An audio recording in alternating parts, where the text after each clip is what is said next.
Katika video iliyopita tumepata utambulisho kidogo, ijapokuwa ni kwa juu sana, jinsi ambavyo internet huwa inafanya kazi. Na katika hii video basi tutaendelea ndani na kujifunza HTML ni nini.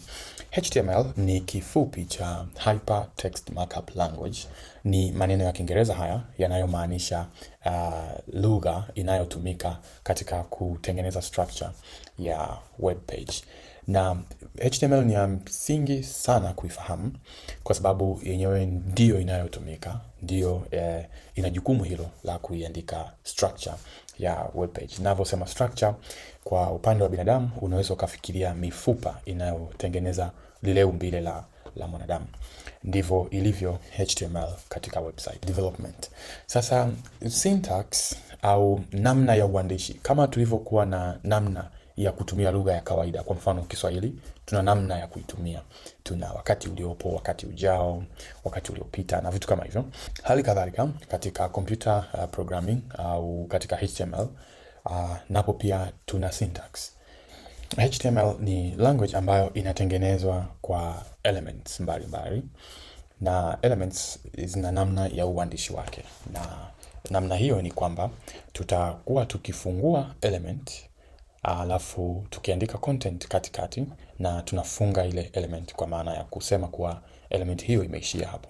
Ina maana kama tunataka tuandike paragraph au aya, tutafungua hii element inaitwa p, ni tag inaitwa p.